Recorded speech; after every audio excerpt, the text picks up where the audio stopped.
Weddings should be memorable, but not for the groom's lack of style.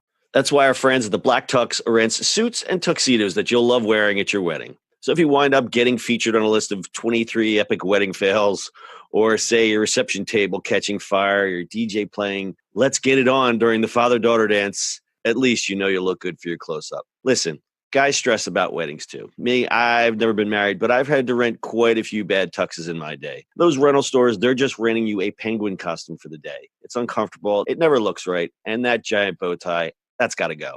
It's a big day. You got to have some style. So go to theblacktux.com.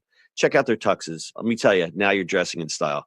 They've even got a groom's guide with helpful tips for the groom who might be feeling a little overwhelmed by the whole getting married thing, if you know what I mean. But the best part about the Black Tux is that they have an easy online ordering process that brings your suit or tuxedo straight to you. Just pick a style at theblacktux.com and request a free home try-on so you can feel the fit and quality before you commit. And if online isn't your style, they have showrooms all over the country where you can find your fit and plan your look. From there, they'll ship your order 2 weeks before your wedding so you can check it out one last time. Talk about commitment. Over 5,000 five-star reviews across Wedding Wire, The Knot, and their own website. They all agree you won't find another rental experience or designs like the ones you'll find at the Black Tux. Grooms, if you want your wedding to be remembered for the right reasons, visit theblacktux.com/listen. That's theblacktux.com/listen for $20 off your purchase. Walk, don't run to theblacktux.com/listen to find a look for you and your crew. Theblacktux.com, formal wear for the moment.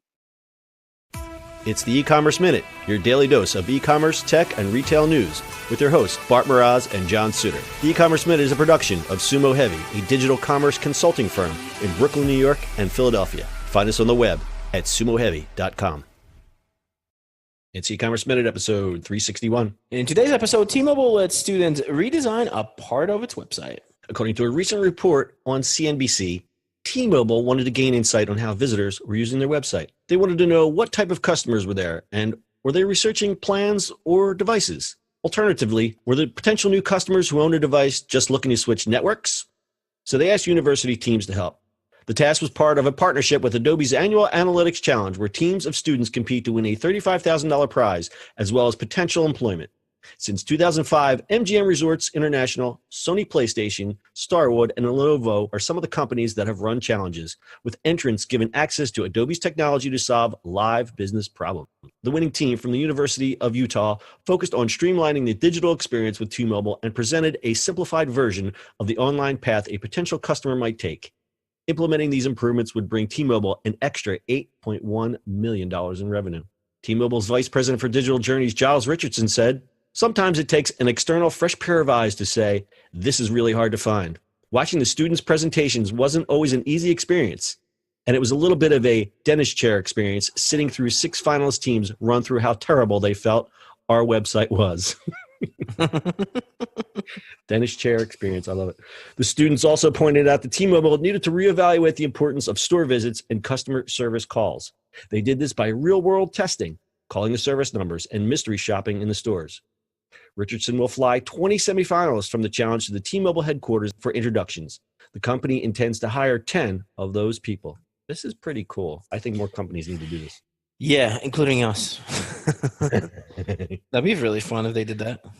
So Adobe sponsors this. They give a $35,000 prize plus employment. So that's a nice big carrot there. I'm sure there's plenty of students who are willing to give up. It doesn't say how long this test takes. I'm sure it took a few months. If anything, if it's part of a curriculum, it's certainly a great learning experience, learning about user experience and customer experience and all that kind of usability stuff. I think it's really, as someone who wants to get into this field of user experience, it's a great challenge, especially, like I said, that big carrot hanging out. And these guys really, I mean, they pointed out some really great things. So if they made these improvements, the students calculated that it would be 8.1 in extra revenue. I mean, that's not crumbs on the table. That's no, absolutely, it's not. I mean, it's also like for the students. Think about it. It's like imagine being a student going to a job, go, yeah, I redesigned, half of T-Mobile's website. Yeah, or I mean, T-Mobile says here that they'll hire they're going to fly 20 semifinalists, and the company's going to hire 10 of them. So you're already you 50-50 shot of getting hired by T-Mobile.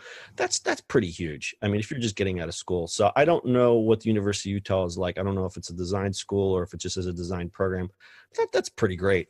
Mm-hmm. And Adobe, like we said, Adobe's getting more. Adobe's always been into, obviously, design and visual experience and things like that. And they're really focusing their business around data now. They're competing against Salesforce and others. And I think, what they're trying to do is integrate, be more like a growth hacker where you're integrating more data with design instead of just thinking what looks pretty. It's what looks pretty, but why does it work? Yeah. I mean, between all the purchases they've done lately between data and marketing and things like that, they kind of have to they do have a full analytics platform that they're working with. Mm-hmm. And that's a biggie.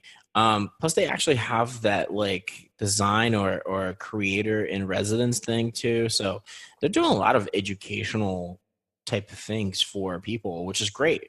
It's great for creators, it's great for young people to get into it and see the field and, Absolutely. So as I mentioned, they've been doing this since 2005.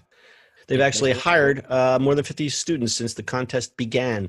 Nice. So it's a really great thing for students. In fact, in one of the articles that says, in the article, it mentions a guy named Nate Smith, who's now a group manager for product marketing for Adobe Analytics. He entered the contest in 2009. He helped Overstock.com optimize its online marketing budget, and he got a job out of it. And one of his recommendations was to pivot their spending from Google to Yahoo, and they saw an average order value from Google to Yahoo users went up $13 just on an average order value basis, just using data. How about that? So good for him and good for these students. Good for them. Good for them. Pretty cool. We'll link to the article from CNBC where we found this awesome story on our website at ecommerceminute.co. Bert, do you have anything else? That's it, my friend. All right. That's your e-commerce minute for today. We'll see you on the internet tomorrow. That's it for today's show. If you like the show, do us a favor and subscribe or leave us a review on iTunes. And don't forget, you can now listen to the e-commerce minute on your Amazon device. Just add e-commerce minute to your flash briefing. And finally, if you have a comment or suggestion or just want to say hi, find us on social media at Sumo Heavy.